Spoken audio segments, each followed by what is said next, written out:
राजनीतिक षड्यंत्र ज़्यादा लगता है, ना कि महिला के अधिकारों की वास्तविक चिंता।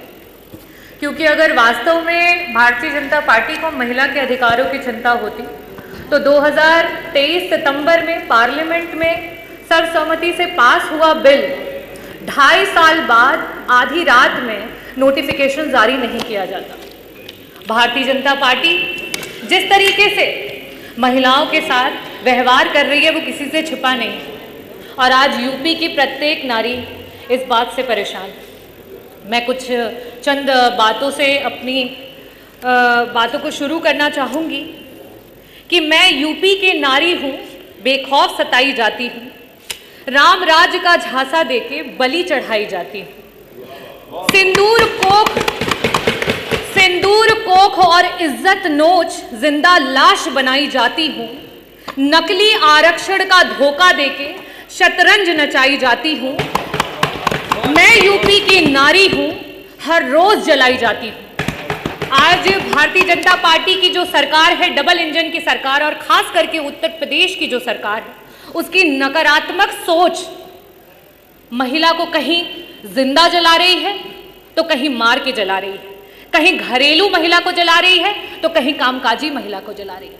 और यहाँ तक कि भारतीय जनता पार्टी की खुद की महिला कार्यकर्ता हो, यहाँ तक कि महिला विधायक को भी जला रही है और उनको जलाने के बाद देखने तक नहीं जा रही।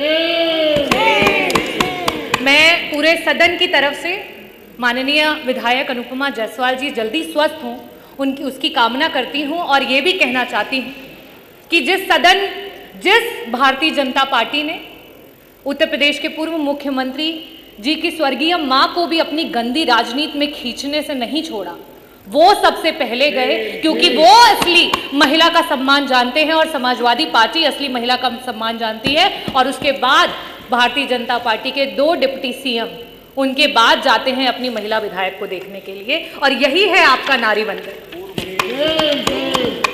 मैं जो सरकार, भारतीय जनता पार्टी की सरकार महिला की सुरक्षा की बात करती है, महिला की सुरक्षा के नाम पर जीरो है और जब बड़ी बड़ी बातें करनी होती हैं तो हीरो हैं। आज एनसीआरबी के आंकड़े जिस तरीके से दिखा रहे हैं, खास करके महिलाओं पे अत्याचार, महिलाओं को आए दिन किस तरीके से जलाया जा रहा है, मारा जा रहा है, सामूहिक दुष्कर्म किया जा रहा है, और आपकी सरकार जो है वो चुप है, संरक्षण दे रही है। कहां थे आप? कहां थे आप? अभी 1 हफ्ते पहले जो है विश्वकर्मा समाज की 16 साल की बच्ची के साथ सामूहिक बलात्कार हुआ, उसको जला दिया, उसको मार दिया गया। कहां थे आप जब लखनऊ में 13 साल की बच्ची जो है उसके साथ सामूहिक बलात्कार? कहां थे आप जब गाजियाबाद में 4 साल की बच्ची है उसकी बलात्कार करके हत्या कर दी गई? कहां थे आप जब मेरठ में एक दलित मां को मार दिया और उसकी बेटी को उठा करके ले गए? कहां थे आप जब कानपुर में एक 15 साल की बिटिया को उसका यौन शोषण किया जा रहा है? कहां थे आप जब बुलंदशहर में आपकी ही पुलिस महिला की इज्जत लूट रही थी? कहां थे आप जब घटना हुई हाथरस में, मथुरा में, मेरठ में, सुल्तानपुर में, कासगंज में, कौशाम्बी में, बनारस में, लखीमपुर खीरी में, उन्नाव में और फतेहपुर में बेटियां बर्बाद हो गई? कहां थे आप? अगर इन परिवारों को किसी ने मदद पहुंचाई तो समाजवादी पार्टी ने पहुंचाई, अगर वहां कोई पहुंचा तो समाजवादी पार्टी के राष्ट्रीय अध्यक्ष श्री अखिलेश यादव जी को। चाहे पार्लियामेंट हो चाहे यूपी की असेंबली, पार्लियामेंट में आप नेहरू को कोसो और जब यूपी की विधानसभा हो तो आप नेताजी को तोसो। और क्यों? क्योंकि आपका तो यही धंधा है, क्योंकि आपका तो सारा काम मंदा है। नेताजी ने उस सोच को आगे बढ़ाया कि पंचायत चुनाव में 33% का आरक्षण ला करके महिलाओं को पंचायत में ब्लॉक प्रमुख से लेकर के जिला पंचायत अध्यक्ष से लेकर के प्रधान से लेकर के बीडीसी की कुर्सियों पर बिठाया। लेकिन आप क्या कर रहे हो? वो 33% का आरक्षण पा करके जो महिलाएं हमारी नेतृत्व कर रही थी उस चुनाव को ही टाल दिया, क्योंकि आपसे महिलाओं का नेतृत्व नहीं देखा जाता है। आप तो महिलाओं के नेतृत्व को दरकिनार करके सिर्फ नारी को नारा बना करके इस्तेमाल करना चाहते हो। ये भारतीय जनता पार्टी का असली चेहरा है। आप इस सदन में जो बैठी महिलाएं हैं, जो उधर बैठी हैं, जो इधर बैठी हैं, आप जब उन्हें एक समान नेत्रों से नहीं देख पा रहे हैं तो हम धरातल की क्या बात करें? 1 ट्रिलियन इकोनॉमी की बात करने वाली सरकार और जब इसी सदन में सत्ता पक्ष और विपक्ष की महिलाओं को जिस समय त्वरित के विकास के कार्यों की निधि देने की बात होती है तो वहां पे आपके 5-5 करोड़ की धनराशियां जाती है और विपक्ष के जो विधायक हैं उनके बजट काट लिए जाते हैं। क्या ये उनके विधायक क्षेत्र विधानसभा के क्षेत्रों की आधी आबादी का अपमान नहीं है? क्या उनको विकास का अधिकार नहीं है? ये है आपका झूठा नारी वंदन और नारी अभिनंदन। और आप महिलाओं की बात करते हैं। आज रोडों पे आशाएं रो रही हैं, आज रोडों पे समूह की बहनें रो रही हैं, आज रोडों पे आंगनवाड़ी की महिलाएं रो रही हैं, आज हमारी रसोइयां रो रही हैं, आज हमारी पंचायत सहायक रो रही हैं, आज महिलाएं जो युवा महिलाएं हैं वो नौकरी का इंतजार करते करते रो रही हैं और आप महिला वंदन की बात करते हैं।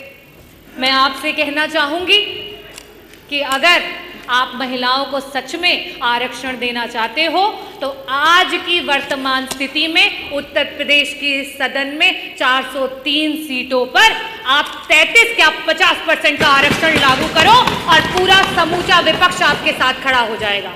लेकिन आप तो षड्यंत्र करना चाहते हो, आप तो विधानसभाओं को तोड़ना मरोड़ना चाहते हो। आप 2011 के सेंसस से अभी के आरक्षण को लागू करना चाहते हो। आप नियम कानून से नहीं चलना चाहते हो, आप सिर्फ और सिर्फ नारी को इस्तेमाल करके नारा बना करके अपनी कुर्सी को हथियाना चाहते हो। मैं आखिरी में अधिष्ठाता महोदय सिर्फ यही कहना चाहूंगी कि ये बिल पे चर्चा तो बस एक बहाना था, महिला का नाम लेकर वोट पर निशाना था और आरक्षण का ढोंग पीटकर लागू नहीं कराना था। और हम समाजवादी पार्टी के लोग हमेशा से महिलाओं के हितैषी रहे हैं, महिलाओं को आगे बढ़ाने की बात करते हैं, महिलाओं की बराबरी की बात करते हैं। अगर एक दलित महिला और आदिवासी महिला को और अगड़ी महिला को अधिकार है तो एक ओबीसी समाज की महिला को भी अधिकार है, एक अल्पसंख्यक समाज की महिला को भी अधिकार है कि उच्च सदन में जाकर के बैठे। लेकिन आपके षड्यंत्र और मंसूबे और जो भारतीय जनता पार्टी ने सेट करने का प्रयास किया है, माननीय सब अधिष्ठाता महोदय अभी तो 8 मिनट हुए भी नहीं, पूरा कर लेने 7 मिनट कि अभी अच्छा करिए जल्दी करिए। जो नैरेटिव सेट करने का प्रयास किया है वो नैरेटिव धरातल पर फेल हो गया है और 2027 में पीडीए की जो ए है आधी आबादी वो बढ़ चढ़ करके आपको आईना दिखाएगी और 2027 में समाजवादियों की सरकार लाएगी। जय भीम, जय भारत, जय धन्यवाद। माननीय असीम